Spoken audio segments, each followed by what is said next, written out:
Namaste friends. In previous lecture, I talked to you about steering wheel and column. It is not difficult to imagine that steering column and front axle are at right angle to each other. Wheels are connected to front axle through stub axles is known to us. These wheels are to be turned. Movement of steering column is transferred to steering linkage that is at right angle to it. Rotary motion of steering wheel and so steering column is converted into linear motion of linkage with mechanical advantage. Mechanical advantage helps in achieving more turning of front wheels with relative little turning of steering wheel. This is done through a pair of gears known as steering gears.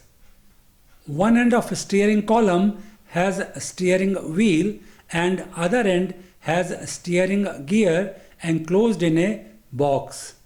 There are a number of variants of steering gears. Let us go into their details one by one. Rack and pinion steering gear. Pinion forms the end of steering column. It engages rack. Looking at the diagram, there are two views shown for better visualization. On lower side is elevation and on upper side is plan. Rack R, shown in red, is a circular shaft in horizontal position. It has middle portion that is semicircular and has flat surface on upper side. This flat surface has teeth as shown. These teeth mesh with pinion.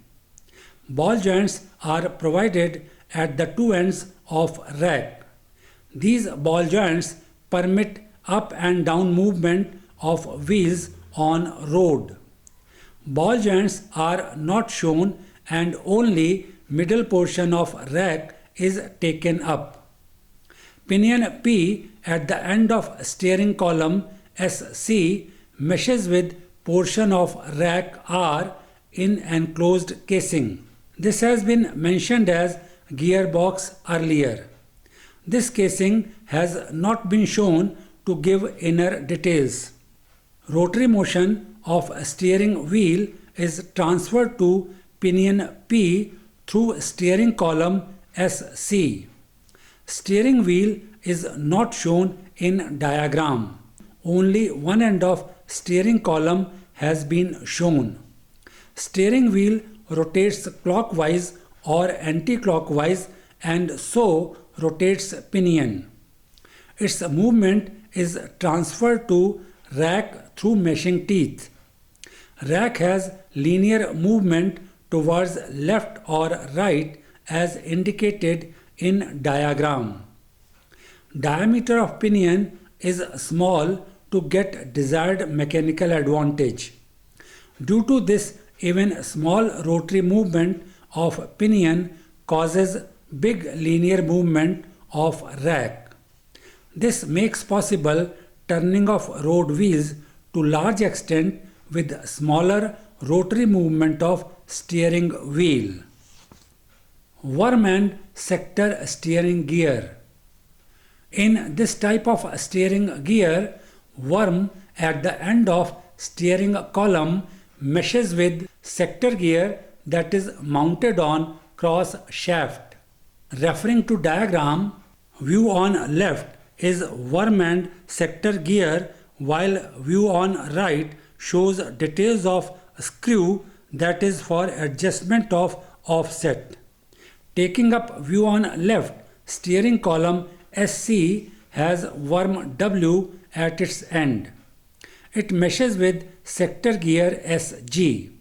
Sector gear SG is part of gear wheel because it moves clockwise or anti-clockwise through an angle. Therefore, it is not complete wheel but a sector of wheel with required number of teeth. Sector gear is mounted on cross shaft CS. Sector gear and worm are case hardened. Worm is supported on tapered roller bearing at both ends as shown. On right there is a screw S. It is used to have minor adjustment between meshing worm and sector gear teeth. Plug P on upper left side when removed provides inlet for lubricant in steering gearbox. Normal gear oil is used for lubrication. The view has been sectioned to give inner details. The view on right side presents side view showing cross shaft CS on left with sector gear wheel SG visible as rectangle and worm W. On extreme right side of diagram, adjusting screw AS has been shown. This screw is used to adjust offset between sector gear wheel SG and worm W. Offset has been shown at the top as may be noticed. It is sectioned view to show inner details with section line AA as shown in view on left. Cam and roller steering gear. This is an improvised version of worm and sector steering gear.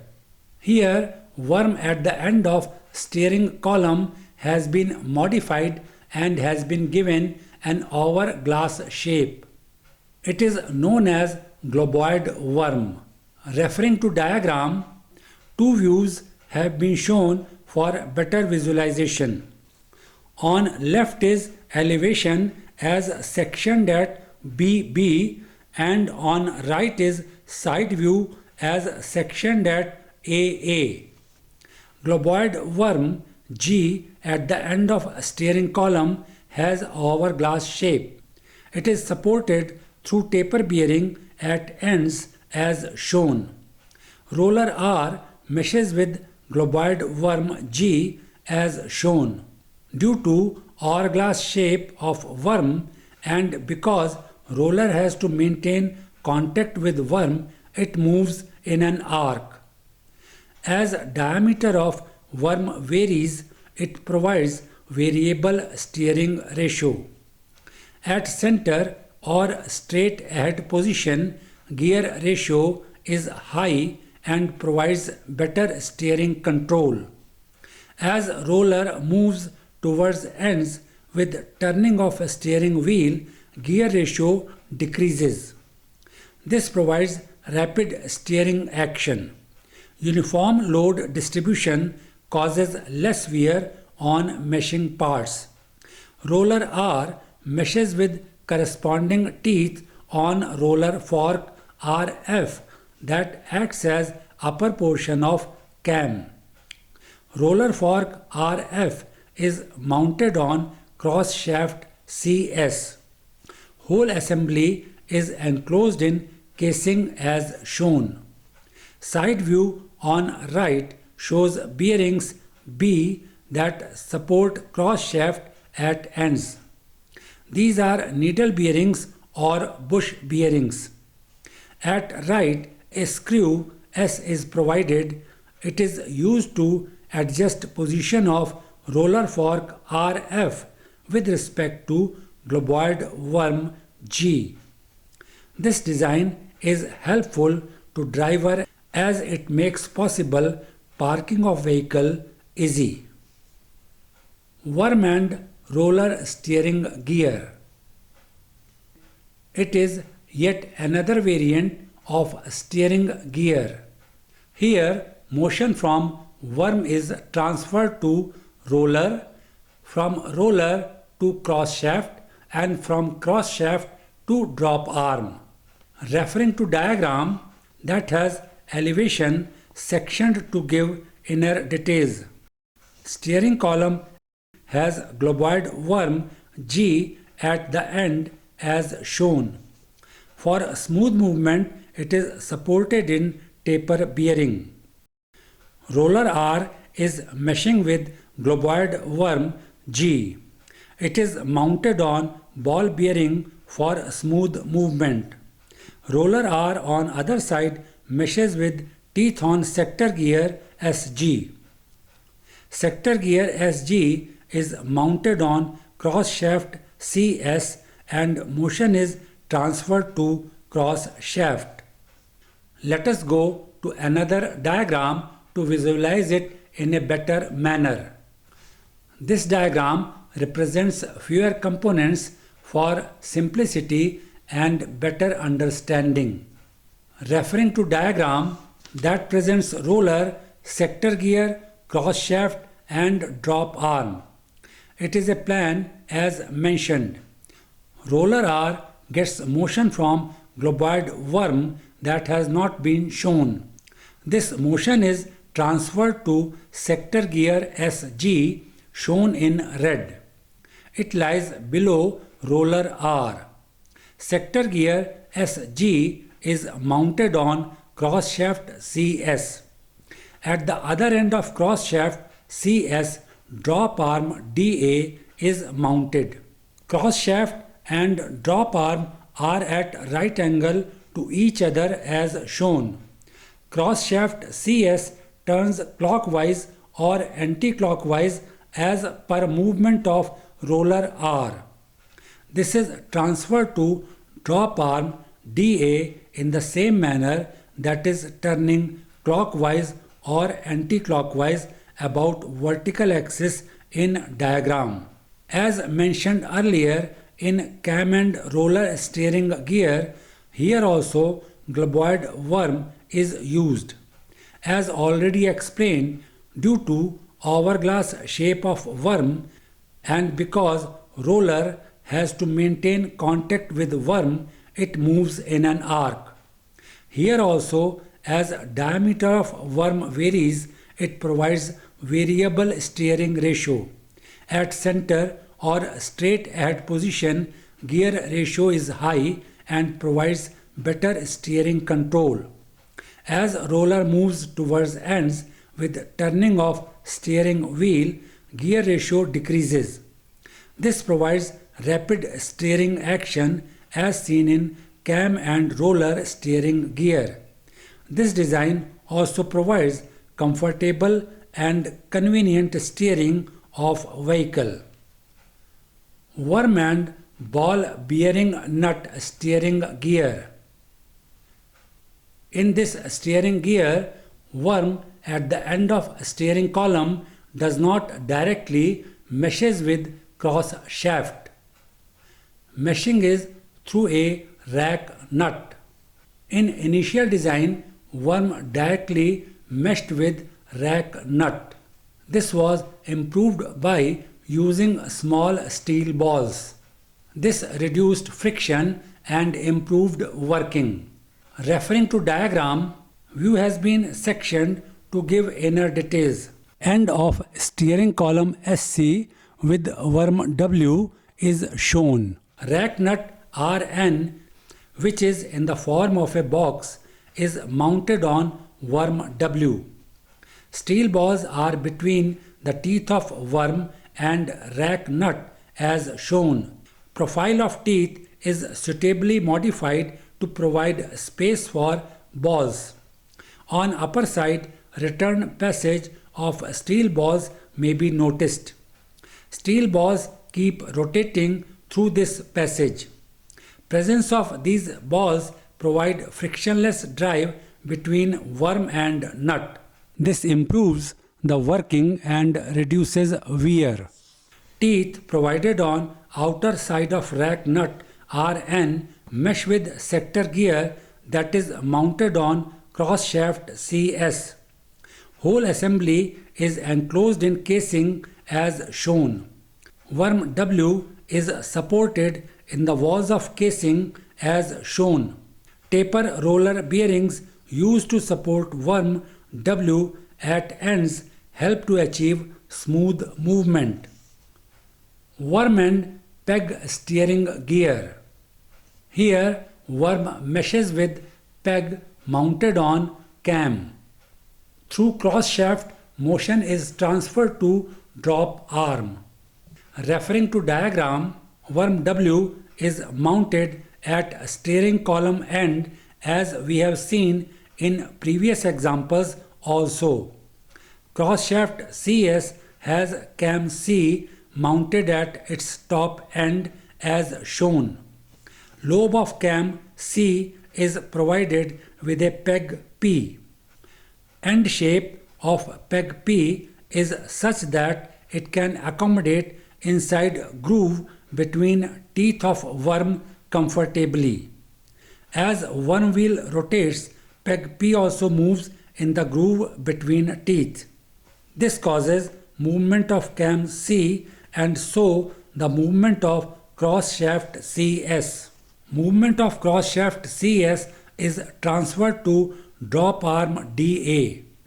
Cross shaft CS is supported through bush bearing in casing as shown in diagram. To understand details in better way, let us refer to another diagram. As can be seen, this is a diagram of worm, cam and cross shaft assembly. Diagram has been simplified for better understanding. Two views have been shown. One is side view with respect to previous diagram and other is plan. Side view presents peg P inside the groove between teeth of worm W. Cam C is visible as rectangle and cross shaft CS is on right side. In plan, peg P is again shown located between teeth of worm W that has been shown only partially. Cam C is above it. It is mounted on cross shaft with the help of nut as shown. Black arrowheads indicate movement of peg P in groove as worm W rotates. It is in vertical direction upwards and downwards as shown in plan. This causes clockwise and anti-clockwise movement of cam C about center O. This movement is transferred to cross shaft and that too has similar movement. This is shown by an arc with arrowheads in plan. Cam and double roller steering gear. It is known as cam and double roller because worm is modified and is being called as cam. However, it has cylindrical shape and not conventional one. It is provided with teeth. Two pegs are provided that move in cam. Referring to diagram that has three views, namely elevation, plan and side view. Plan presents only cam C, lever L, cross shaft CS and drop arm DA for the sake of simplicity. Elevation shows end of steering column SC that has cam C. It has replaced worm that we have been seeing until now. It is being called cam but it is cylindrical in shape with teeth as shown. In red color, lever L has two pegs P mounted on it. Cross arm CS is pivoted on lever L. At the other end of cross shaft CS, we have drop arm DA. Cross arm and drop arm have also been shown in red color for better understanding. Pegs P mounted on lever L are engaged in groove as may be seen in plan. As steering shaft is turned, cam turns with groove on it. With turning of groove, pegs P move linearly as indicated by red arrowheads in plan. This causes movement of lever L about point O in an arc. It is indicated in elevation with arrowheads about O. there is corresponding movement of cross shaft CS. This movement is transferred to drop arm DA. In recent modified design, pegs have been made in the form of roller for improved performance. This is why it is known as cam and double roller steering gear. This was discussion about various steering gears. It is one of the components of a steering system. In next lecture, I would be talking about steering linkage, yet another component of steering system. Thanks for watching.